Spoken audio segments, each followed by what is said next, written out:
dalam hal ini Targum Yonatan sendiri juga tidak telak-telak mengatakan bahwa ini adalah untuk Mesias. Karena yang di 5310 mengatakan ini adalah untuk Kingdom of the Messiah, jadi kerajaannya. Pernyataan tadi Pak Budi mengatakan bahwa kalau liberal itu bukan Kristen, gitu Pak ya. Sama juga Pak, di Yahudi juga begitu. Kalau Yahudi yang percaya Yesus sebagai Tuhan dan Juru Selamat, buat orang Yahudi itu juga udah bukan Yahudi lagi gitu Pak. Sama aja posisinya sebenarnya. Nah, dengan begitu, maka kita bisa melihat bahwa di dalam Perjanjian Lama, konsep keselamatannya itu berbeda dengan konsep keselamatan di dalam Perjanjian Baru. Kalau Tanah Rut itu bisa jawab, saya jadi mualaf. Kalau Rut, Bapak bicara Mika 5 ayat 2 ya Pak ya? Iya. Ya.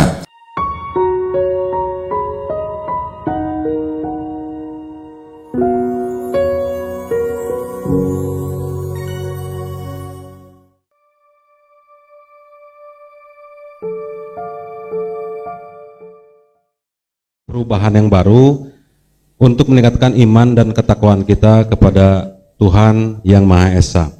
Baik, jika tadi kita sudah mendengarkan pemaparan dan penjelasan dari Pendeta Estrosoro dan juga Budi Asali, mudah-mudahan hari ini kita bisa mendengarkan jawaban dan juga penjelasan yang akan diberikan oleh Kodonditan, dikarenakan ada suatu pertanyaan yang belum dijawab.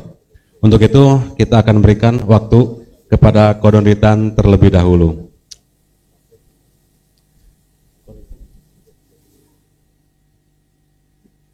Baik, dimulai dari Kodonditan untuk menjawab yang tadi pertanyaan, pernyataan dan juga jawaban untuk Pendeta Estrosoro dan juga Pendeta Budi Asali. Waktu dan tempat kami persilahkan. Baik, bismillahirrahmanirrahim. Assalamualaikum warahmatullahi wabarakatuh. Alhamdulillah, kita akan lanjutkan di sesi yang kedua ini. Ini kayaknya bisa tambah seru nih. Ya, jadi saya mohon maaf Pak Budi Asali agak sedikit sabar ya Pak ya. Nanti saya jawab Pak Budi agak belakangan ya. Ini karena ada yang saya ingin perlihatkan kepada Pak Budi dan Pak Estrosoro, juga kepada para penonton di sini. Mohon maaf, saya ingin kembali sedikit nanti tentang yang Targum Yonatan, Pak Estrosoro ya. Pak Estrosoro, yang di kitab itu ada terjemahan bahasa Inggrisnya nggak Pak? Nggak ada ya. Pak Estrosoro tidak bisa baca bahasa Ibrani juga ya. Tidak bisa menerjemahkan juga ya. Tenang Pak, saya juga sama Pak, saya juga nggak bisa bahasa Ibrani Pak. Jadi mendingan kita supaya sama-sama tahu bagaimana kalau kita buka di sefaria.com aja Pak. Gimana Pak? Setuju ya? Bentar Pak. Tolong ditampilkan.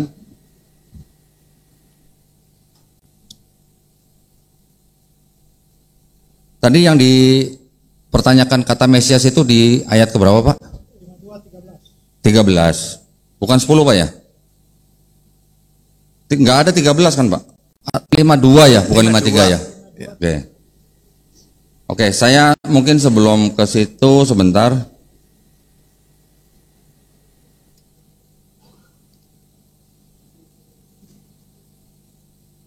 Ya, tadi yang dibacakan, yang minta dibacakan tadi kan bahasa Inggrisnya adalah Behold, my servant the Messiah shall prosper, he shall be exalted and exalted, and he shall be very strong. Betul ya Pak ya? Ini kita coba baca di yang 5310. And it was the pleasure of the Lord to refine and to purify the remnant of his people, in order to cleanse their soul from sins, that they might see the kingdom of their Messiah, that their sons and daughters might multiply and prolong their days, and those that keep the law of the Lord shall prosper through his pleasure. Jadi artinya kurang lebih, dan ini adalah pleasure apa ya, kalau dalam hal ini seperti kayak keridhaan gitu lah ya, keridhaan daripada Tuhan untuk memurnikan umatnya di dalam untuk mensucikan dosa, jiwa-jiwa mereka dari dosa, dan mereka mungkin melihat daripada kerajaan Mesias mereka. Jadi yang dibicarakan ini bukan Mesiasnya, tapi kerajaannya, gitu ya. Bahwa putra dan putri mereka mungkin akan bertambah banyak, dan keturunannya dan umurnya akan dipanjangkan. Maksud saya di sini adalah dalam hal ini Targum Yonatan sendiri juga tidak telak-telak mengatakan bahwa ini adalah untuk Mesias. Karena yang di 5310 mengatakan ini adalah untuk Kingdom of the Messiah. Jadi kerajaannya. Jadi bukan Mesiasnya yang dia tekankan di sini gitu, Pak. Ya. Ini jawaban saya pertama tadi untuk yang Targum Yonatan. Kemudian untuk yang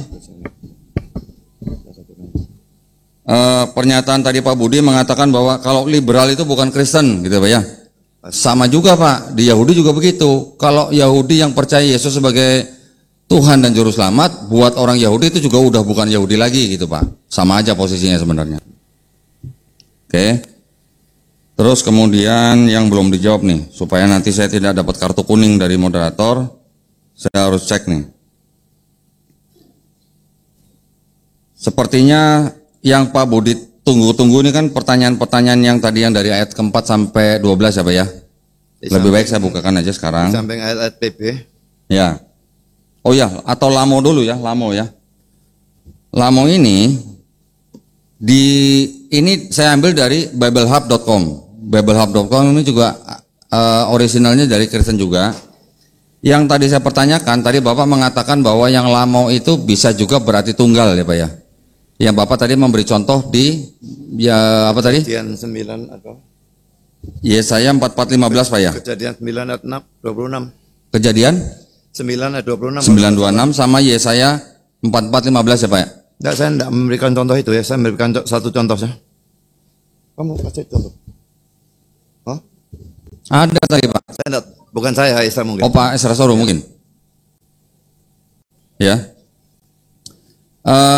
Pada intinya di dalam bahasa Ibrani kata Lamo itu sebenarnya artinya jamak Pak. Ya. Kalau di dalam website atau halaman dari pihak kekristenan itu memang ada penerjemahan yang kurang tepat karena yang di Yesaya 44:15 itu sebenarnya yang dimaksud adalah kayu dalam jumlah yang banyak. Kayu dalam jumlah yang banyak itu diterjemahkan menjadi it gitu Pak. Jadi seperti kelihatannya tunggal gitu. Nah, pertanyaan saya yang tadi juga belum tegas dijawab oleh Pak Budi adalah kenapa kata yang sama, Lamo, huruf Ibraninya juga sama, di dalam Yesaya 53 ayat 8 diartikan atau diterjemahkan dengan kata ganti dia, laki-laki. Di Ulangan 33 ayat 2, kata yang sama, huruf bahasa Ibrani juga sama, ini diterjemahkan menjadi jamak. Kalau tadi Bapak mengatakan bahwa Lamo itu bisa berarti tunggal. Nah, di sini saya minta konfirmasi ke Pak Budi, benar nggak nih penerjemahan yang Ulangan? Kalau yang Ulangan benar, yang di Yesaya 53 ayat 8 juga harus dicek Pak, apakah benar ini? Apakah tidak ada sisipan teologi di dalam sini gitu maksudnya? Oke, Pak Budi boleh catat aja, nanti boleh dijawab belakangan. Sekarang saya akan menjawab pertanyaan-pertanyaan Pak Budi. Nanti di dalam jawaban saya juga akan saya berikan pertanyaan-pertanyaan balik. Dari mulai ayat 4 ya, saya 53 ayat 4. Tetapi sesungguhnya penyakit kitalah yang ditanggungnya dan kesengsaraan kita yang dipikulnya. Di dalam sini kekristenan menganggap bahwa penyakit atau dosa ini bisa diartikan dosa begitu ya. Itu ada yang menanggung. Padahal kalau kita melihat ayat-ayat lain di dalam Perjanjian Lama, Keluaran 32:33, tetapi Tuhan berfirman kepada Musa, siapa yang berdosa kepadaku, nama orang itulah yang akan kuhapuskan dari dalam kitabku. Ulangan 18:10, di antaramu jangan didapati seorang pun yang mempersembahkan anaknya laki-laki atau anaknya perempuan sebagai korban dalam api, ataupun seorang yang menjadi petenung, seorang peramal, seorang penelaah, seorang penyihir. Yesaya 18:32. Sepasal aku tidak berkenan kepada kematian seorang yang harus ditanggungnya, demikianlah firman Tuhan Allah. Oleh pasal itu bertobatlah supaya kamu hidup. Jadi artinya di dalam Perjanjian Baru tidak ada konsep orang menanggung dosa orang lain. Dalam hal ini kekristenan menganggap atau menafsirkan Yesaya 53 sebagai nubuat untuk Yesus karena memang di dalam kekristenan ada konsep penebusan dosa yang ditanggung oleh satu orang, yaitu Yesus Kristus. Nah, dengan begitu maka kita bisa melihat bahwa di dalam Perjanjian Lama konsep keselamatannya itu berbeda dengan konsep keselamatan di dalam Perjanjian Baru. Begitu juga yang ayat kelima. Ayat kelima, sebentar. Tetapi dia tertikam oleh karena pemberontakan kita. Dia diremukkan oleh karena kejahatan kita. Ganjaran yang mendatangkan keselamatan bagi kita ditimpakan kepadanya, dan oleh bilur-bilurnya kita menjadi sembuh. Keluaran sama juga, bantahannya ada di Keluaran 32:33, Ulangan 18:10, dan Yeskiel 18:32.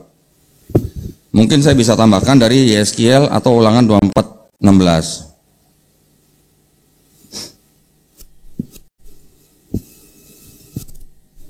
Janganlah ayah dihukum mati karena anaknya, janganlah juga anak dihukum mati karena ayahnya. Setiap orang harus dihukum mati karena dosanya sendiri. Juga ada di Yeskiel 18 ayat 20. Orang yang berbuat dosa itu yang harus mati. Anak tidak akan turut menanggung kesalahan ayahnya, dan ayah tidak akan turut menanggung kesalahan anaknya. Orang benar akan menerima berkat kebenarannya, dan kefasikan orang fasik akan bertanggung atasnya. Jadi dalam hal ini saya tekankan sekali lagi bahwa di dalam Perjanjian Lama tidak ada konsep dosa atau penyakit atau yang disebut dengan penyakit itu ditimpakan kepada satu orang. Orang tidak bisa menanggung kesalahan ayahnya, ayah juga tidak bisa menanggung kesalahan anaknya. Sehingga tidak ada konsep orang yang menanggung dosa orang lain. Tetapi seperti yang tadi saya katakan lagi, bahwa kekristenan menganggap Yesaya 53 sebagai nubuat untuk Yesus, karena di dalam Kristen ada konsep penebusan dosa oleh seorang Yesus Kristus di atas kayu salib. Gitu ya, itu dari saya. Kemudian ayat yang ke-6, sama juga, ini juga terbantahkan oleh ayat yang tadi sudah saya bacakan. Di ayat 6, kita sekalian sesat seperti domba, masing-masing kita mengambil jalannya sendiri, tetapi Tuhan telah menimpakan kepadanya kejahatan kita sekalian. Sama juga kasusnya dengan ayat 5 dan ayat ke-4. Ayat ke-7, dia dianiaya, tetapi dia membiarkan diri ditindas dan tidak membuka mulutnya seperti anak domba yang dibawa ke pembantaian, seperti induk domba yang keluh di depan orang-orang yang menggunting bulunya. Ia tidak membuka mulutnya. Dalam Yohanes 18 ayat 33-38, Yesus banyak menjawab di hadapan Pilatus. Berarti tidak sesuai kalau dia tidak membuka mulutnya.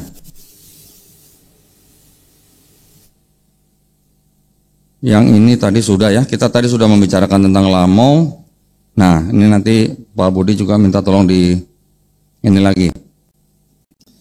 Yang ayat ke-9, Yesaya 53 ayat 9. Orang menempatkan kuburnya di antara orang-orang fasik, dan dalam matinya ia ada di antara penjahat-penjahat, sekalipun ia tidak berbuat kekerasan dan tipu tidak ada dalam mulutnya. Matinya ini adalah kematiannya, katanya adalah kata ganti orang ketiga. Di dalam Yesaya 53:9 ini ada sebuah kata yang yaitu bemotau atau kematiannya. Kata bemotam bisa diartikan kematian mereka. Kata mauto kematiannya, mauti kematianku, maut itu adalah kematian. Perhatikan di dalam Imamat 11:31, kata yang sama bemotam ini diartikan dengan mereka, ya, bukan dia, kata ganti kedua. Kata ganti yang di mana tadi? Yang di Yesaya 5:39 dengan kata ganti dia, laki-laki. Yang di Imamat 11:31 itu dengan kata ganti mereka. Ya, ini kejadiannya hampir sama dengan kata yang tadi yang lamau. Di Yesaya diterjemahkan dengan kata ganti dia, laki-laki. Di kitab yang lain kata yang sama diterjemahkan dengan mereka. Berarti ada indikasi bahwa di Yesaya penerjemahannya sudah mengarah memang kepada arah teologis, gitu ya. Kemudian yang juga di 5:39 dikatakan bahwa ia tidak berbuat kekerasan dan tipu tidak ada dalam mulutnya. Pertanyaannya adalah, apakah Yesus tidak berbuat kekerasan? Di Yohanes 2:14-15 dalam bait suci didapatinya pedagang-pedagang lembu, kambing domba dan merpati, dan penukar-penukar uang duduk di situ. Ia membuat cambuk dari tali, lalu mengusir mereka semua dari bait suci dengan semua kambing domba dan lembu mereka. Uang penukar-penukar dihamburkannya ke tanah, dan meja-meja mereka dibalikannya. Di Yohanes 2 ayat 14-15 bisa dikatakan di sini Yesus berbuat kekerasan, ya. Jadi tidak cocok dengan 5:39. Juga di dalam Lukas 22:36. Yesus memerintahkan kepada murid-muridnya untuk menjual jubah, membeli pedang. Jawab mereka, suatu pun tidak, katanya kepada mereka. Tetapi sekarang ini, siapa yang mempunyai pundi-pundi, hendaklah ia membawanya. Demikian juga yang mempunyai bekal, dan siapa yang tidak mempunyainya, hendaklah ia menjual jubahnya dan membeli pedang. Sepertinya tidak mungkin kalau pedang ini hanya untuk motong sayur gitu ya. 53:10.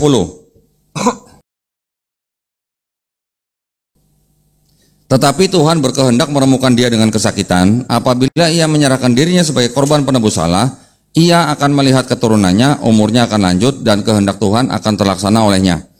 Di awal tadi kita berbicara, saya tadi sudah menanyakan kepada tim Kristen, Yesaya 53 itu apakah ayat-ayatnya semuanya harfiah atau kiasan? Tadi dijawab oleh Pak Budi atau Pak Esra Soru, tadi saya lupa menjawabnya, bahwa tidak perlu harus semuanya kiasan atau tidak perlu harus semuanya literal atau harfiah gitu ya. Kalau begitu berarti ada ketidakkonsistenan di dalam penafsiran Kristen tentang Yesaya 53, di mana beberapa ayat mungkin ditafsirkan dengan literal, beberapa ayat ditafsirkan dengan kiasan gitu. Nah, kalau menurut Pak Budi tadi yang ayat 10 dikatakan bahwa ia melihat keturunannya itu adalah sebagai kalimat kiasan gitu Pak ya. Umurnya akan lanjut gitu. Nah, sedangkan kita melihat bahwa kalau dibilang keturunannya mau dibilang keturunan rohani dengan digambarkan sebagai orang-orang Kristen, sepertinya itu juga agak memaksa, karena kalau ya walaupun mungkin rabi-rabi Yahudi juga menafsirkan 53:10 untuk bangsa Israel juga mungkin kiasan, karena sebagai bangsa punya anak bangsa begitu ya. Anak bangsa bisa disebut sebagai keturunan. Tetapi kalau bilang umurnya akan lanjut, Yesus di PB diceritakan bahwa Yesus sudah diangkat. Kalau dikatakan Yesus umurnya akan lanjut, saya mohon maaf, saya mau bertanya, apakah Tuhan bertambah umurnya begitu? Setelah diangkat umurnya tambah itu atau gimana? Ya, ini pertanyaan balik saya kepada Pak Budi Asaling. Nah, di sini saya langsung saja memberikan kesimpulan. Yesaya 53 itu sebenarnya adalah sebuah nubuat tentang kesaksian dari para raja bangsa-bangsa di dunia di akhir zaman orang Yahudi menanggung berbagai penderitaan dan kematian akibat perlakuan daripada bangsa lain. Nanti setelah mendengarkan sanggahan dari tim Pak Budi dan Pak Esra Soru, mungkin bisa saya tambahkan mengenai hal-hal yang dialami oleh bangsa-bangsa Yahudi hampir di seluruh dunia, tetapi kebanyakan memang di daerah Eropa ya, yang mana telah menyiksa bangsa Israel di dalam berbagai kejadian, termasuk di dalamnya nanti ada Holocaust ya. Mungkin Bapak Ibu juga mengetahui. Baik, sampai di sini dulu sanggahan dari saya. Umar ada yang mau ditambahin? Silakan Pak. Ya, tadi Pak Budi. Siapa yang ngomong? Sana dulu tadi itu. Ini sekalian kan ya. Lu mau tambahin? Nah, kalau mau tambahin tolong dipencet yang merah sama hijau Pak. Oke. Ya, Salah apa sini? Ini dulu Pak, ada yang mau ditambahin tadi. Oke. Baik. ya sesuai dengan narasinya Pak Budi bahwa Yesaya 53 itu rohani ya. Penyakitnya penyakit rohani ya. 53 ayat 10. Bacakan ayatnya. Ini saya bacain sini. Tetapi Tuhan berkehendak meremukan dia dengan kesakitan. Apabila ia menyerahkan dirinya sebagai korban penebus salah, ia akan melihat keturunannya, umurnya akan lanjut, dan kehendak Tuhan akan terlaksana olehnya. Apakah itu rohani apa harafiah? Kalau keturunan rohani. Udah belum? Sebentar. Bapak baca original text. Kenapa? Bapak baca original teksnya apa? Jangan terjemahan. Nih. Yunani apa? Iya. Kalau di situ ada nggak apa-apa? Yesaya 53:10. Keturunannya ya sudah teruskan aja dulu. Loh, Bapak baca, jangan malu. Ada kata spermatos nggak di situ? Dulu kan? Nggak ada kata spermatos nggak? Apa? Spermatos. Kalau dalam bahasa Ibrani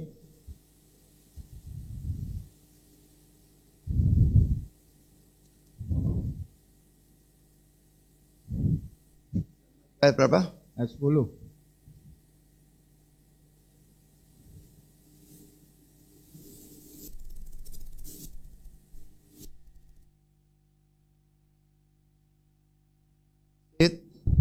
Ada kata sperma nggak di situ? Ada. Bahasa Ibraninya zera, sadik.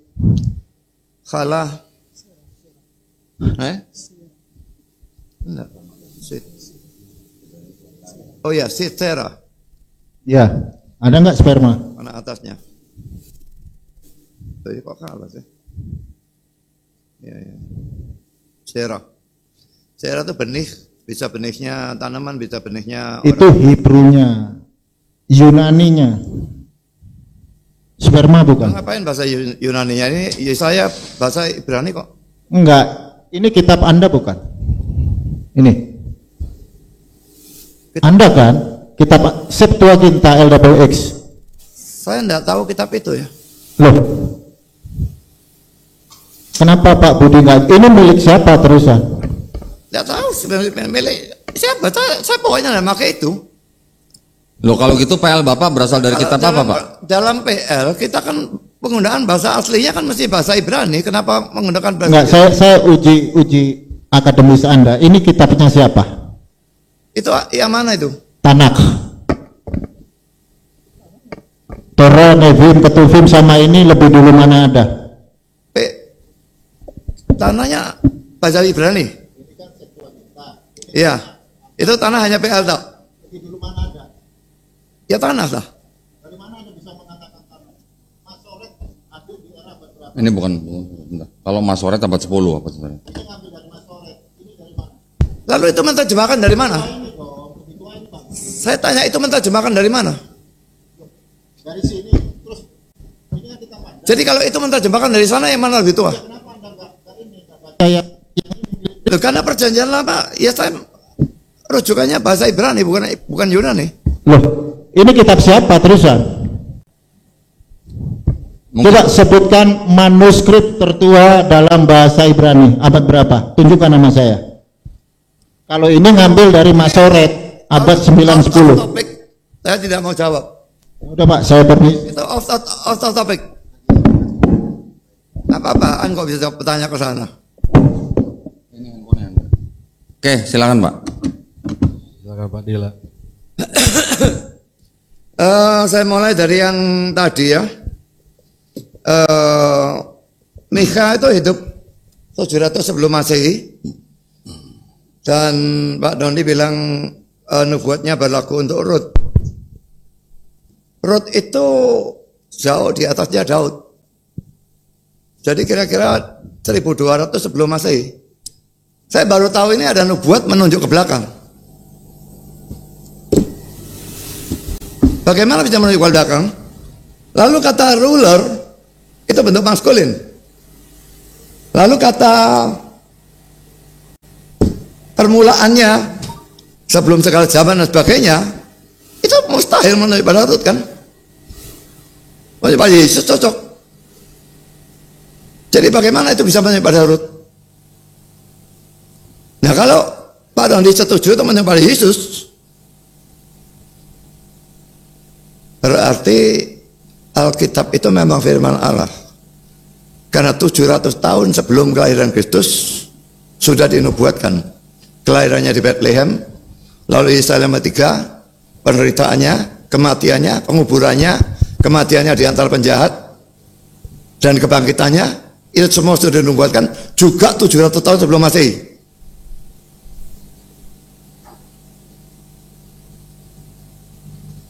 Kalau tentang Rut itu bisa jawab, saya jadi mualaf. Kalau Rut, Bapak bicara Mika 5 ayat 2 ya Pak ya? Iya. Ya, oke.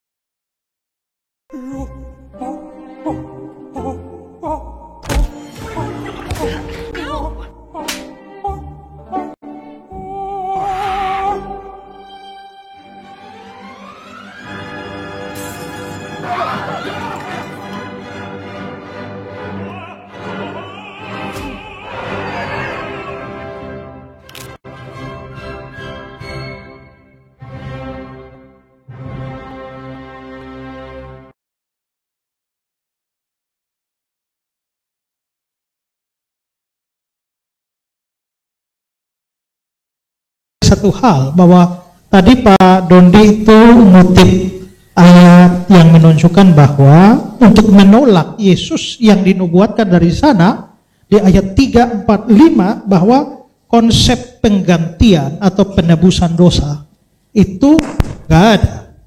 Ya, karena itu Yesus ditolak dari sana. Karena kalau Yesus yang mengganti itu konsepnya penggantian dan penebusan. Tapi Pak Dondi sadar tidak bahwa Bapak tadi mengatakan bahwa hamba itu adalah Israel. Kalau hamba itu Israel, teksnya mengatakan bahwa Israel mati atau menderita menggantikan bangsa lain yang Bapak bilang. Ya berarti sama-sama penggantian juga kan? Jadi mau siapapun kecuali Bapak menyatakan bahwa teks itu salah, bahwa tidak ada penggantian. Tapi kalau ada penggantian dan penggantian ternyata tidak benar, maka itu menganulir Yesus sekaligus menganulir Israel. Karena teksnya bilang penggantian.